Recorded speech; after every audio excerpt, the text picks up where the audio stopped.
Hi friends, ಎಲ್ಲರಿಗೂ ನಮಸ್ಕಾರಗಳು. Welcome to ಶಿಕ್ಷಣ ದೀಪ ಕ್ಲಾಸಸ್. ಇವತ್ತಿನ ದಿವಸ ಹತ್ತನೇ ತರಗತಿಯ ಇತಿಹಾಸದ ಅಧ್ಯಾಯ 1 ಭಾರತಕ್ಕೆ ಯುರೋಪಿಯನ್ನರ ಆಗಮನದ ಮೋಸ್ಟ್ ಇಂಪಾರ್ಟೆಂಟ್ ಪ್ರಶ್ನೆಗಳ ಬಗ್ಗೆ ತಿಳಿದುಕೊಳ್ಳೋಣ್ರಿ.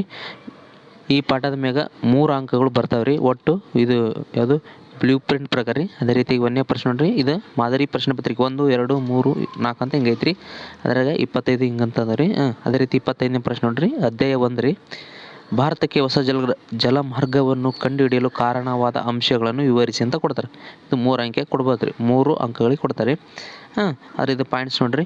ಟರ್ಕರು ಕಾನ್ಸ್ಟಾಂಟಿನೋಪಲನ್ನು ವಶಪಡಿಸಿಕೊಂಡರು.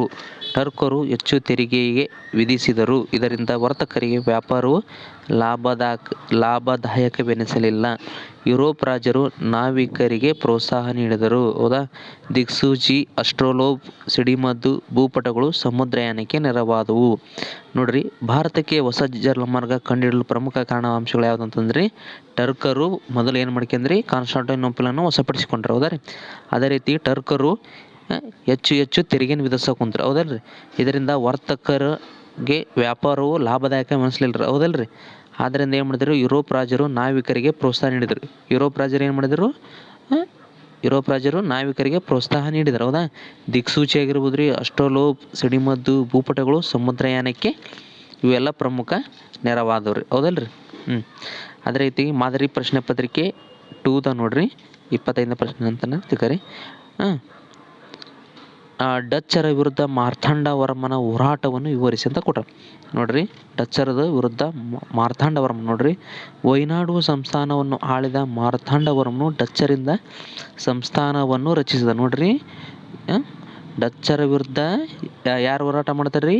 ನಮ್ಮ ವೈನಾಡು ಸಂಸ್ಥಾನವನ್ನು ಆಳಿದ ಮಾರ್ತಾಂಡವರ್ಮನು ಡಚ್ಚರಿಂದ ಸಂಸ್ಥಾನವನ್ನು ಏನು ಮಾಡಿದ್ರಿ, ರಕ್ಷಿಸಿದನು. ಆಮೇಲೆ ಏನು ಮಾಡ್ತಾನೆ ನೋಡ್ರಿ, ಡಚ್ಚರು ತಿರುವಾಂಕೂರಿನ ಮೇಲೆ ದಾಳಿ ಮಾಡಿದಾಗ ಅವರನ್ನು ಸೋಲಿಸಿದನು. ಈತ ಎಲ್ಲಿ ಮಾಡ್ತಾನೆ ರೀ, ಡಚ್ಚರನ್ನು ತಿರುವಾಂಕೂರಿನ ಮೇಲೆ ದಾಳಿ ಮಾಡಿದಾಗ ಅವರನ್ನು ಸೋಲಿಸ್ತಾನೆ ರೀ. ಹೌದಾ? ಅದೇ ರೀತಿ ನೋಡ್ರಿ, ನಡುಮುಂಗಡ ಮತ್ತು ಕೋಟಾಂಕರಗಳನ್ನು ವಶಪಡಿಸಿಕೊಂಡ್ರೆ. ಏನೇನು ಮಾಡ್ತಾನೆ ರೀ,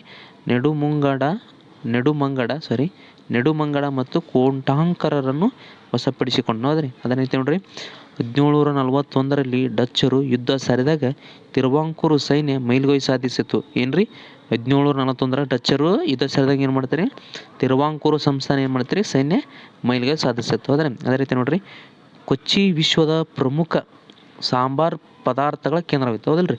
ಕೊಚ್ಚಿ. ಹೌದಾ? ಕೊಚ್ಚಿ ಏನಾಗಿತ್ತು ರೀ, ಈಗಲೂ ಕೇರಳ ಪ್ರಮುಖ ಸಾಂಬಾರು ಪದಾರ್ಥಗಳನ್ನು ಇದು ಮಾಡ್ತೀನಿ. ಅವಾಗೂ ಇದು ಕೇಂದ್ರವಾಗಿತ್ತು ರೀ, ಈಗಿನ ಅದೈತೆ ರೀ. ತಿರುವಾಂಕೂರು ಸಂಸ್ಥಾನ ಅತ್ಯಂತ ಶ್ರೀಮಂತ ಸಂಸ್ಥಾನ ಆಗಿತ್ತು ರೀ. ಏನಾಗಿತ್ತು ರೀ, ತಿರುವಾಂಕೂರಿನ ಸಂಸ್ಥಾನ ದೊಡ್ಡದ ಸಂಸ್ಥಾನ ಆಗಿತ್ತು ರೀ ಮತ್ತು ಶ್ರೀಮಂತ ಆಗಿತ್ತು. ಅದೇ ರೀತಿ ನೋಡ್ರಿ, ಅಂತಿಮವಾಗಿ ಡಚ್ಚರು ಸಂಪೂರ್ಣವಾಗಿ ಶರಣಾದರು. ತಿರುವಾಂಕೂರಿನ ರಾಜರ ಮನೆ ಏನೈತೆ ರೀ, ಡಚ್ಚರ ವಿರುದ್ಧ ಶರಣಾಕಾರಿ. ಅದೇ ರೀತಿ ಮಾದರಿ ಪ್ರಶ್ನೆ ಪತ್ರಿಕೆ 3 ರೀ, ಪ್ಲಾಸಿ ಕದನ ನೋಡ್ರಿ. ಪ್ಲಾಸಿ ಕದನದ ಕಾರಣಗಳು ಮತ್ತು ಪರಿಣಾಮಗಳನ್ನು ವಿವರಿಸಿ. ಇದು ಮೋಸ್ಟ್ ಇಂಪಾರ್ಟೆಂಟ್ ನೋಡ್ರಿ. ಕಾರಣ ನೋಡ್ರಿ, ದಸ್ತಕಗಳ ದುರುಪಯೋಗ ಆಗುತ್ತೆ ರೀ, ದಸ್ತಕ್. ಆಮೇಲೆ ನೋಡ್ರಿ, ಅನುಮತಿ ಇಲ್ಲದೆ ಕೋಟೆಯ ದುರಸ್ತಿ ಆಗುತ್ತೆ ರೀ. ಹೌದಾ? ಕಪ್ಪು ಕೋಣೆ ದುರಂತ ಆಗುತ್ತೆ. ಹೌದಾ? ಇವು ಕಾರಣಗಳು ರೀ. ಪರಿಣಾಮಗಳು ನೋಡ್ರಿ, ಭಾರತೀಯರಲ್ಲಿದ್ದ ಅನೈತಿಕತೆಯನ್ನು ಪ್ರದರ್ಶಿಸಿತು. ಏನಾಯ್ತು ರೀ, ಭಾರತೀಯರಲ್ಲಿದ್ದ ಅನೈತಿಕತೆಗಳನ್ನು ಪ್ರದರ್ಶಿಸಿತು. ಆಮೇಲೆ ಮೀರ್ ಜಾಫರ್ ಬಂಗಾಳದ ನವಾಬನಾದನು. ಹೌದಲ್ರಿ? ಕಂಪನಿಯು ಬಂಗಾಳದಲ್ಲಿ ವ್ಯಾಪಾರ ಅನಿರ್ಬಂಧಿತ ಹಕ್ಕನ್ನು ಪಡೆಯಿತು. ಕಂಪನಿಯು 17,70,00,000 ರೂಪಾಯಿಗಳನ್ನು ಏನು ಮಾಡ್ತೀರಿ, ವಶಪಡಿಸಿಕೊಂಡಿತ್ತು. ನೋಡ್ರಿ, ಅದೇ ರೀತಿ ಮಾದರಿ ಪ್ರಶ್ನೆ ಪತ್ರಿಕೆ 4, 25ನೇ ಪ್ರಶ್ನೆ ರೀ, ಡಚ್ಚರ ವಿರುದ್ಧ ಮಾರ್ತಾಂಡವರ್ಮನ ಹೋರಾಟ ವಿವರಿಸಿ. ನೋಡ್ರಿ, ಇದ್ರಾಗೂ ಕೊಟ್ಟರೆ. ಹೌದಾ? ನೋಡ್ರಿ, ವೈನಾಡು ಸಂಸ್ಥಾನವನ್ನು ಆಳಿದ ಮಾರ್ತಾಂಡವರ್ಮನು ಡಚ್ಚರಿಂದ ಸಂಸ್ಥಾನವನ್ನು ರಕ್ಷಿಸ್ತಾನೆ. ಹೌದಲ್ರಿ? ಡಚ್ಚರು ತಿರುವಾಂಕೂರಿನ ಮೇಲೆ ದಾಳಿ ಮಾಡಿದಾಗ ಅವರನ್ನು ಸೋಲಿಸಿದನು. ನೆಡುಮಂಗಡ ಮತ್ತು ಕೋಟಾಂಕರರನ್ನು ವಶಪಡಿಸಿಕೊಂಡರು. 1741ರಲ್ಲಿ ಡಚ್ಚರು ಯುದ್ಧ ಸಾರಿದಾಗ ತಿರುವಾಂಕೂರು ಸೈನ್ಯ ಮೇಲುಗೈ ಸಾಧಿಸಿತು. ಕೊಚ್ಚಿ ವಿಶ್ವದ ಪ್ರಮುಖ ಸಾಂಬಾರ್ ಪದಾರ್ಥಗಳ ಕೇಂದ್ರವಾಗಿತ್ತು. ಹೌದಾ ರೀ? ತಿರುವಾಂಕೂರು ಸಂಸ್ಥಾನ ಅತ್ಯಂತ ಶ್ರೀಮಂತ ಸಂಸ್ಥಾನವಾಗಿತ್ತು. ಅಂತಿಮವಾಗಿ ಡಚ್ಚರು ಸಂಪೂರ್ಣವಾಗಿ ಶರಣಾದರು.